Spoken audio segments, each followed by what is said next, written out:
Hey, it's Brendan from the Search Engine Shop. So on this page we have detailed the online marketing strategy that we use and recommend for our clients in the tourism and accommodation space.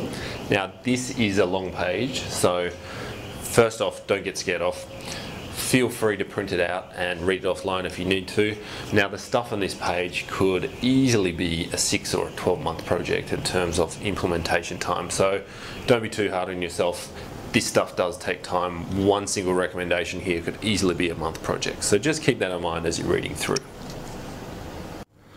In terms of a starting point, there's a couple of places where we see quick improvements, or what we call quick wins. So when we first work with a client, we'll look at the quick wins first, the things that we can implement with not a lot of effort, or we can do really quickly. They're going to add the most benefit, or going to result in the most increased inquiries and increased bookings. So there are two places I'd recommend that you start on this page or with this strategy.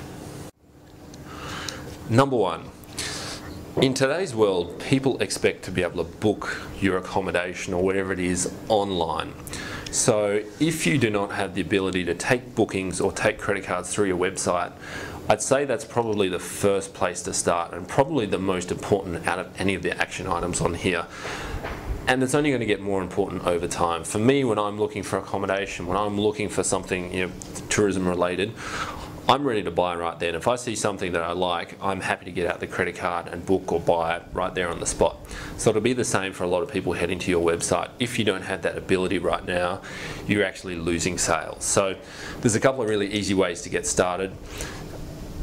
If you're looking to get started really cheaply, PayPal's the quickest and easiest way to take credit cards online, so I'd look at that first. There's some information in the article about PayPal and eWay, who's a merchant provider we use in Australia, as well as some other recommendations, so check that out.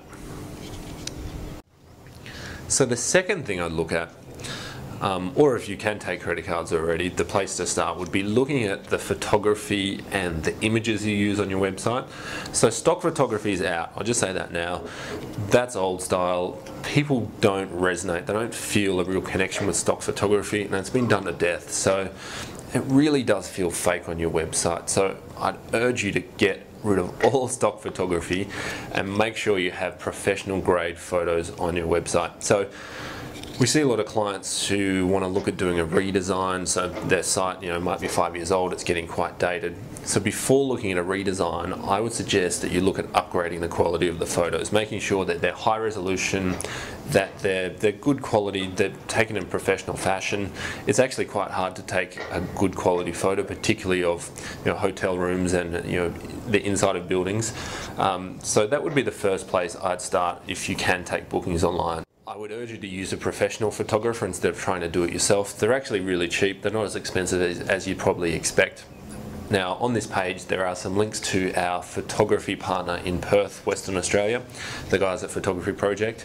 So if you're not in WA then you probably can't use them, but have a look at their website anyway. There's some really good quality shots there, great examples, and might give you some ideas for what you can do with your website or your business. So that would be the second thing, or the second starting point would be fixing the photos or the images you have on your website even before looking at a redesign.